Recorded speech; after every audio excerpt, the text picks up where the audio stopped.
इम्तियाज़ जलील भी कैंडिडेट रहेंगे इस चुनाव में इंशाअल्लाह ताला। इम्तियाज़ जलील के साथ मुफ्ती इस्माइल रहेंगे, फ़ारूक शाह रहेंगे और हमारे शोलापुर के फ़ारूक साहब भी रहेंगे और हमारे मुंबई के सदर रईस लश्करिया रहेंगे। तो तुम्हारे को ये 5 नाम दे दिया मैं, ये तो कैंडिडेट रहेंगे हमारे। पूरे देश में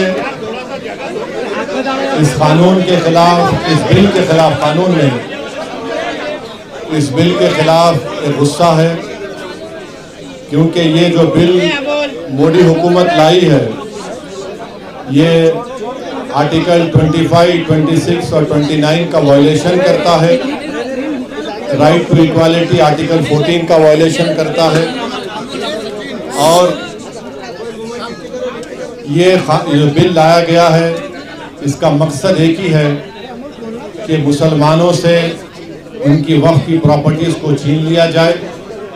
और इस तरह का कोई बिल हिंदू एंडोमेंट के बारे में या गुरुद्वारा प्रबंधक कमेटी के बारे में या फिर ईसाइयों के बारे में नहीं लाया जाता, सिर्फ मुसलमानों के लाकर। इसका मकसद एक ही है कि भारत के मुसलमानों की जो वक्फ की प्रॉपर्टीज़ है, जिसको सरकारी प्रॉपर्टी नहीं है, गवर्नमेंट प्रॉपर्टी नहीं है, वो एक प्राइवेट प्रॉपर्टी है, जिसको मुस्लिम समाज के हमारे बुजुर्गों ने अल्लाह के नाम पर इसको वक्फ किया है, चैरिटी के लिए, विडोज के लिए, कुरान की तालीम के लिए, कब्रस्तानों को दिया।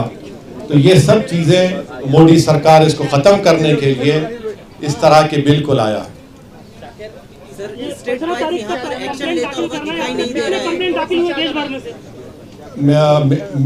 मीडिया रिपोर्ट्स ही आ रही है कि कोई एक मीडिया रिपोर्ट है कि 4 लाख, कोई कह रहा है 8 लाख। तो 15 सितंबर तक टाइम है। मैं उन तमाम भारत के नागरिकों से अपील कर रहा हूं कि जो भारत की खूबसूरती है उसका भाईचारा है और हमारे देश में हर एक को अपने मज़हब पर चलने की इजाज़त है।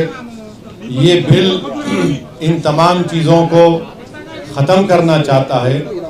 तो जो all India Muslim personal law board ने भी जो QR कोड के ज़रिए आपसे अपील की है कि आप इंग्लिश और हिंदी में इस बिल के खिलाफ ये जो वफ़ का NRC साबित होगा, आप अपना रिटर्न रिप्रेजेंटेशन भिजाए कमेटी को, सरकार को भिजाए कमेटी को।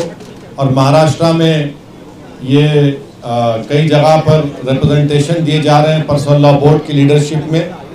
आज औरंगाबाद में पहली मीटिंग हुई है और देश भर में इस तरह के पब्लिक प्रोटेस्ट मीटिंग्स होंगे, जिसका फैसला all India Muslim personal law board ने किया है।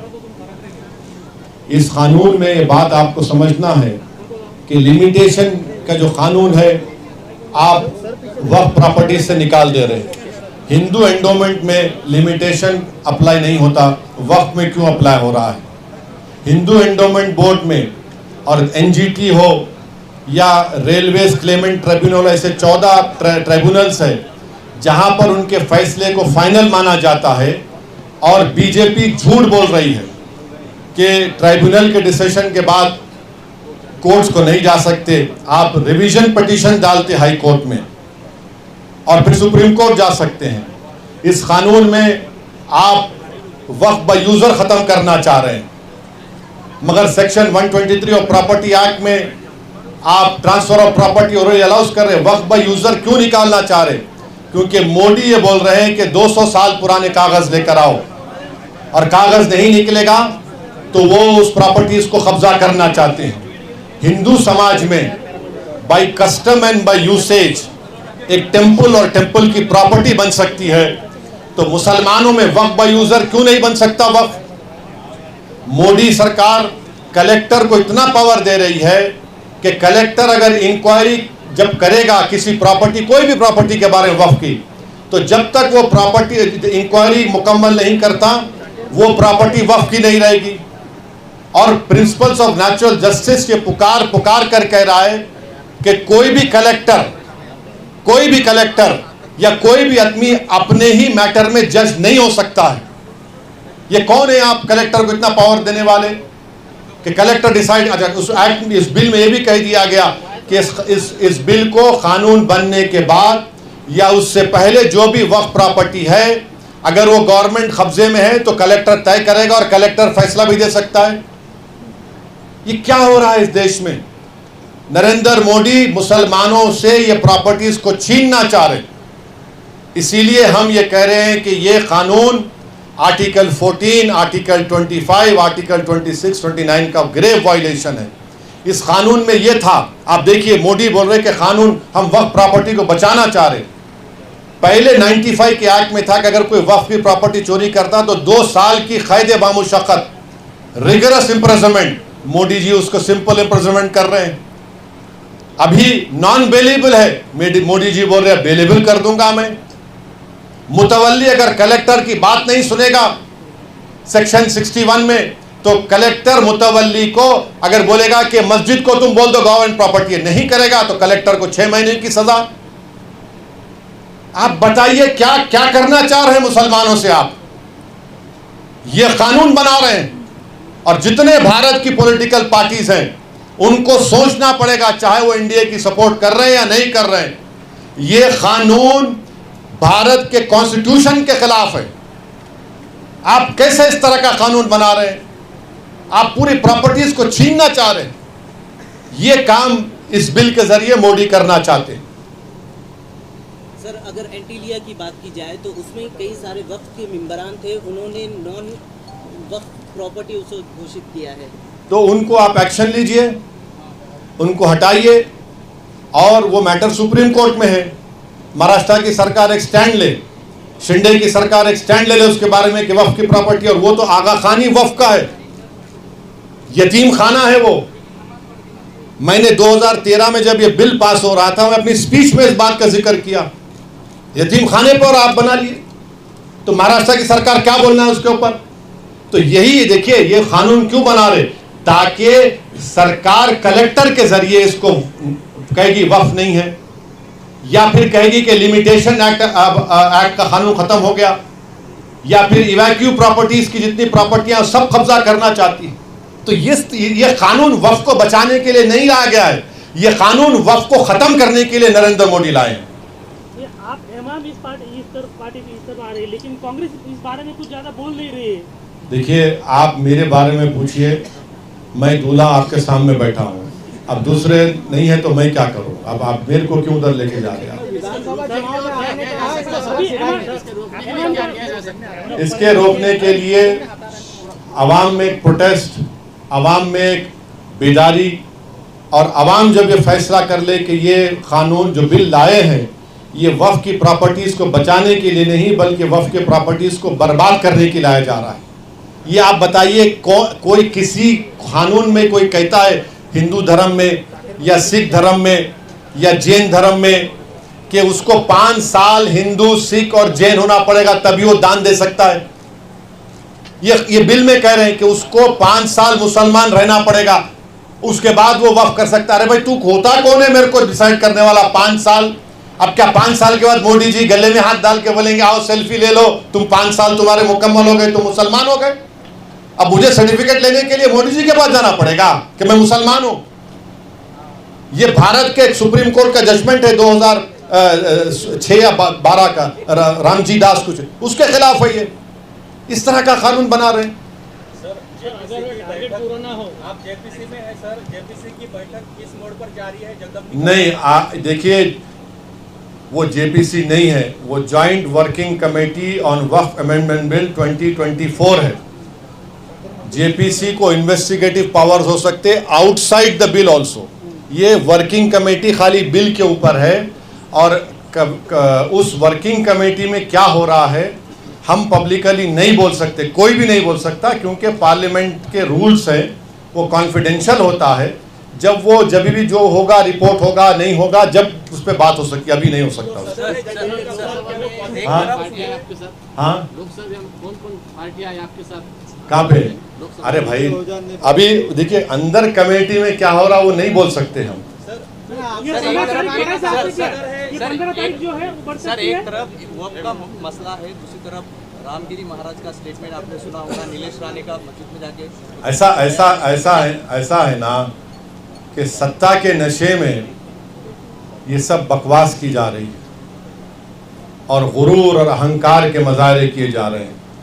एक बात याद रखिए, आसमान की तरफ देखकर कोई थूकेगा ना तो थूक तुम्हारे नापाक चेहरे पे गिरेगा, आसमान पर नहीं जाता है। सर ये QR कोड अगर 15 तारीख तक उतनी तादाद में ना आए तो डेट बढ़ सकती है क्या? नहीं मालूम वो वर्किंग कमेटी के चेयरमैन साहब ही फैसला करेंगे। और सर इसका कोई सब्स्टिट्यूट हो सकता है क्या सब्स्टिट्यूट? ऑब्जेक्शन डालने का, अगर 15 तारीख निकल जाए तो। अरे भाई, आपको ईमेल करिए, आप पोस्ट करिए, आप ईमेल भी कर सकते हैं, पोस्ट भी कर सकते, करिए ना। ये एमआईएम ने जो ऑफर किया था महाविकास आघाड़ी के साथ अलायंस करने के लिए, हाँ इन कानून भाई आपको चिट-चैट में बोलिए। ये कानून अगर ना लागू किया जाए तो आप नुमाइंदों की बात कर रहे थे, कितने नुमाइंदे आप चाहते हैं विधानसभा में इस 3 चीजों को रोकने? और एमआईएम की ओर से कितनी सीटें लड़ी जाएंगी जिसके ऊपर आप लगता है कि? मैं आज आपके सवाल का एक पार्शल जवाब दे देता हूँ। आने वाले विधानसभा के चुनाव में पूरा ही दीजिए। सुनिए, मेरा राइट है ना, तुम तो पार्टी प्रेसिडेंट नहीं है, तुम एक चैनल के लिए काम करते, तुम अपना काम करो, मैं अपना काम करता हूँ। अब जवाब नहीं दूँ, मत दूँ। तो इस चुनाव में इम्तियाज जलील भी कैंडिडेट रहेंगे। इस चुनाव में इंशाअल्लाह ताला इम्तियाज जलील के साथ मुफ्ती इस्माइल रहेंगे, फारूक शाह रहेंगे और हमारे शोलापुर के फारूक साहब भी रहेंगे और हमारे मुंबई के सदर रईस लश्करिया रहेंगे। तो तुम्हारे को ये 5 नाम दे दिया मैं, ये तो कैंडिडेट रहेंगे हमारे, क्योंकि 2 तो MLA है, एक मालेगांव से और एक हमारे धुलिया से, तो ये तो रहेंगे। अब और कितने कैंडिडेट रहेंगे नहीं रहेंगे अभी तो टाइम लगेगा, देखते हैं। जिस तरह से देश जिस तरह से पूरे देश में प्रपोजल दिया था, देखिए इम्तियाज जलील साहब महाराष्ट्र के मेरे अध्यक्ष हैं। उन्होंने ये ऑफर दिया है, उन्होंने कहा है कि हमसे बातचीत करो और मेरे ख्याल से कोई बातचीत एक जगह पे अनऑफिशियली भी हुई। अब उनको तय करना है। अब सुन लीजिए, अब क्रॉस क्वेश्चन मत करिए, हम तो बोल चुके, हमारा स्टैंड क्लियर कर चुके हैं, ये उनको तय करना है। अब ये आपको मैं बोल दिया ना, मैं आपका जवाब पार्शली दे चुका हूँ, मैं आपको पार्शली जवाब दे चुका हूँ।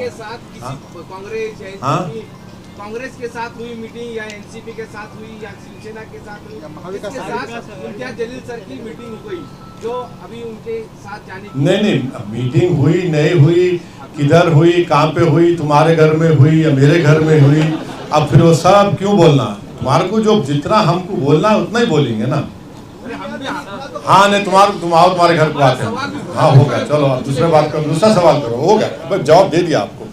और बोलिए सर, जिस तरह से पूरे मुल्क में मुसलमानों को टारगेट किया जा रहा है, एक तरह से मुसलमान खुद को असुरक्षित समझता है, तो क्या मोदी हुकूमत सबका साथ सबका विकास यही दिखाई दे रहा है? वो सबका साथ सबका विकास सबका विश्वास एक धोखा है, सब फ्रॉड है, वो कुछ नहीं है। सब आप देखिए, बुलडोजर से घरों को तोड़ दे रहे हैं। जहाँ पर उत्तर प्रदेश में, महाराष्ट्र में, मध्य प्रदेश में हाजी रिजवान, हाजी शहजाद घर को तोड़ दिए। वही एक सुभान खान हरियाणा का, खम्मम तेलंगाना में है, मेवाती मुसलमान है, लेबरर है, 70% हैंडीकैप है। सुभान खान बुलडोजर चला के ये अपने JVC को चलाकर 9 लोगों की जान बचा कर लाया। ये मोदी के बुलडोजर में और सुभान खान के बुलडोजर में फर्क है। हम जान बचाने के लिए इस्तेमाल करते, वो जानों को बर्बाद करने के लिए इस्तेमाल करते। जिस तरह सुप्रीम कोर्ट, हाँ देखिए, मीडिया में सुनिए, सुन तो लीजिए, आप बोल दिए ना। मीडिया में ये रिपोर्ट हुआ था कि जनाब अजीत पवार ने कहा कि हम महाराष्ट्र के विकास के लिए सपोर्ट किए, सेकुलरिज्म पे हम कॉम्प्रोमाइज नहीं किए। हम उनको सवाल कर रहे हैं, अगर आप नहीं किए तो फिर इस बिल की मुखालिफत करिए ना आप।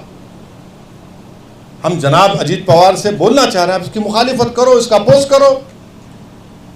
और हम इन एकनाथ शिंदे को बोलना चाह रहे, छत्रपति शिवाजी महाराज को आप इतना बोलते हैं, इतना मानते हैं, तो रत्नागिरी की वो मस्जिद, जो दरगाह जहां पर 652 एकड़ जमीन छत्रपति शिवाजी महाराज ने दी, 250 साल का रिकॉर्ड है, वक्फ छत्रपति शिवाजी ने किया, तुमको उसका भी ख्याल नहीं है। सर, जम्मू कश्मीर में आप चुनाव लड़ेंगे? नहीं लड़ेंगे। चलिए, हो गया। Thank you sir much.